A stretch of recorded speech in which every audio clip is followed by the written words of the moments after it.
One thing became abundantly clear in last night's budget.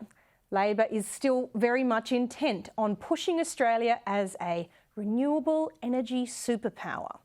And they think the key to doing that is the emerging hydrogen industry. So much so that the budget commits more than $2 billion to the hydrogen industry as part of the overall $4 billion renewable spend. The program is a reaction to the Biden administration's tax rebate for hydrogen production, with the announcement last night providing revenue support for large-scale renewable hydrogen projects to bridge the commercial gap. But many see this as a gamble that could very easily backfire, and there are concerns that the big winner from this is Andrew Forrest, a point the Treasurer was challenged on today. The hydrogen head start that was announced in the budget last night, the $2 billion that you refer to, Anna, is a production credit of sorts to try and incentivise an area where we're going to have massive advantages into the future. There will be a competitive process to bid for this production credit, very competitive process, so it will involve a lot of players, not just the ones that you mentioned. Joining me now to discuss this is the Head of Integrated Energy and Resources at Credit Suisse, Saul Kavonic. Saul, welcome to the program. There's still little detail available about how this competitive process the Treasurer mentioned will actually work. But on the basis of what was in the budget last night, what do you make of this funding? Well, it is, as you say, Australia entering this green subsidy arms race with the United States in the wake of the oxymoronic Inflation Reduction Act.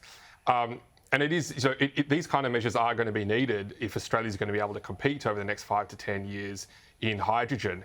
I guess, though, one of the key questions we need to really ask is this the most efficient way to do it? In particular, it's only focusing on green hydrogen, so it's excluding blue hydrogen, despite the fact that blue hydrogen is also extremely low carbon and is the lower cost way to actually help build out that ecosystem for hydrogen and the value supply chain, which is where the key R&D for this really lies. And so you've already started to pick winners, but unfortunately it's the highest cost winner.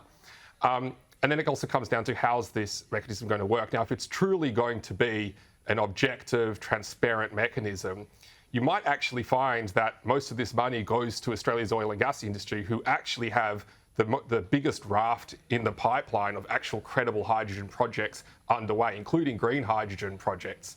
But that's going to be, I think, will we actually see the money go to the best project, or is it going to go to the players which don't have the same level of political baggage and unpopularity as Australia's gas industry?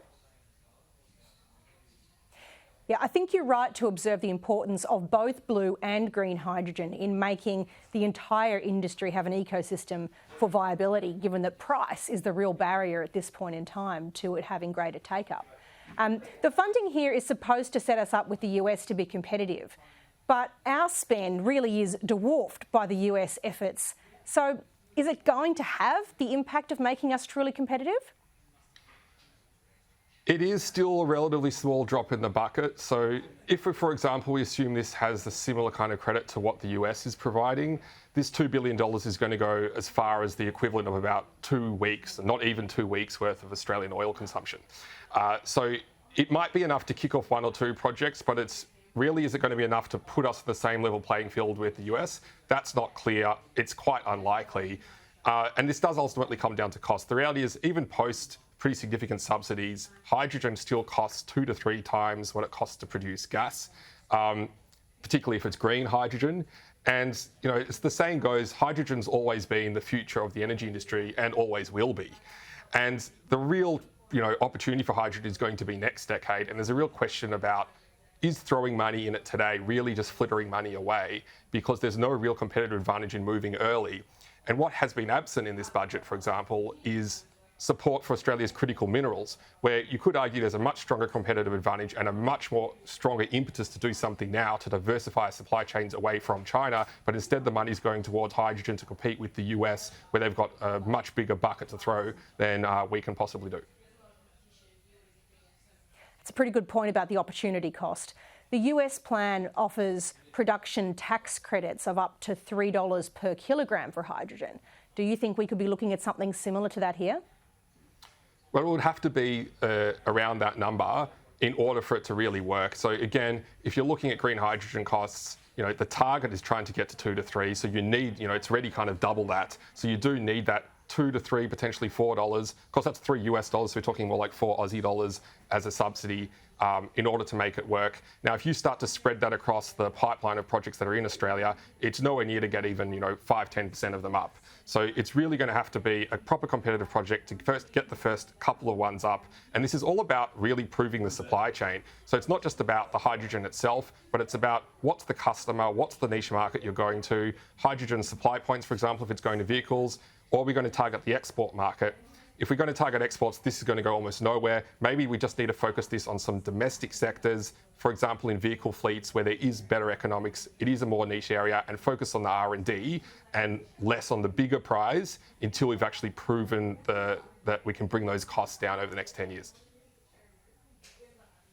What do you make of this claim that the big winner from the announcement is Andrew Forrest? He's saying this is a winner for Australia and not just for him. Everyone knows, I've been called everything under the sun for the last 3 or 4 years.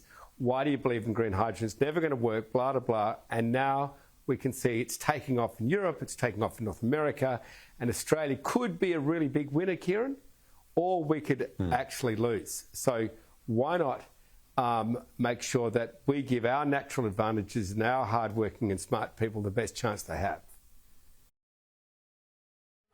Now, Saul, I'm always a little bit suspicious when very well-resourced people want to use taxpayer money to do something rather than their own. But what do you think? Is this just a bit of a boost for Fortescue Futures, or is it a bigger national play? Well, look, for Fortescue Future Industries to actually get a sense of this $2 billion hydrogen fund will require Fortescue Future Industries to actually produce some hydrogen and not just headlines. And that remains the fundamental issue behind Fortescue Future Industries, where they're creating plenty of headlines around the world, but there's very little substance underneath. And that's why I say if this measure is actually going to be applied objectively to be used in the most efficient way, I think it'll actually be Australia's oil and gas sector who have more economic projects, actually deliver the projects they say they will, and are more focused on delivery than hyping things up in the press.